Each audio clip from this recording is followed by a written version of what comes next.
ಪಾಕಿಸ್ತಾನದ ವಿರುದ್ಧ Bharat ನಡೆಸಿರ್ತಕ್ಕಂಥ air strike ಪಾಕಿಸ್ತಾನದ ಭಯೋತ್ಪಾದಕ ತಾಣಗಳ ವಿರುದ್ಧ ಈಗ ಮಿಡ್ ನೈಟ್ ಏರ್ ಸ್ಟ್ರೈಕ್ಗೆ 100ಕ್ಕೂ ಹೆಚ್ಚು ಉಗ್ರರು ಮಟಾಶ್ ಆಗಿದ್ದಾರೆ ಅಂತಕ್ಕಂಥ ಮಾಹಿತಿ. 100ಕ್ಕೂ ಹೆಚ್ಚು ಉಗ್ರರು, ಅಧಿಕೃತ ಮಾಹಿತಿ ಪಾಕಿಸ್ತಾನದವರೇ ಕೊಡಬೇಕು. 100ಕ್ಕೂ ಹೆಚ್ಚು ಉಗ್ರರು ಹತರಾಗಿದ್ದಾರೆ.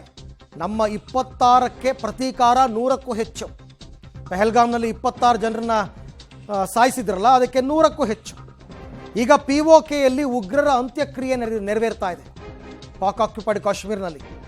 ಯಾಕೆಂದರೆ ಆ ಭಾಗದಲ್ಲೇ ಹೆಚ್ಚು ಅಟ್ಯಾಕ್ ಮಾಡಿದ್ದು.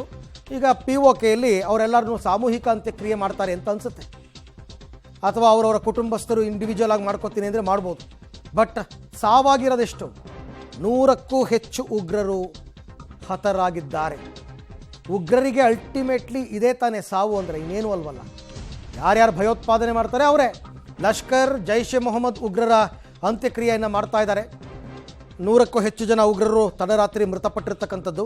POKಯಲ್ಲಿ ಅಂತ್ಯಕ್ರಿಯೆಗೆ ಎಲ್ಲ ಸಿದ್ಧತೆಗಳಾಗ್ತಾ ಇದೆ. ನೋಡಿ, ಇಲ್ಲಿ ನೋಡ್ತಾ ಇದ್ದೀರಲ್ಲ, ಇವರೆಲ್ಲ ಯಾರು ಅಂದ್ಕೊಂಡ್ರಿ? ಈ ಬಾಕ್ಸ್ ಒಳಗಡೆ ಇರೋರು ಎಲ್ಲರೂ ಕೂಡ ಟೆರರಿಸ್ಟ್ಗಳೇ, ಎಲ್ಲರೂ ಭಯೋತ್ಪಾದಕರೇ. ನಿನ್ನೆ ರಾತ್ರಿ ಮಲಗಿದವರು ಮತ್ತೆ ಇವತ್ತು ಬೆಳಗ್ಗೆ ಎದ್ದೇಳಲಿಲ್ಲ ಅವರಷ್ಟೇ. ದೃಶ್ಯದಲ್ಲಿ ತಾವೀಗ ನೋಡ್ತಾ ಇದ್ದೀರಾ. ಇವರೆಲ್ಲ ಯಾರು ಏನು ಅಂತಂದರೆ ಅಲ್ಲಿ ಅವರೇ, ಏನೋ ಅವ್ರಿಗೆ ಬೇಕಾದಂಗೆ ಘೋಷಣೆ ಕೂಕ್ಕೋತಾರೆ.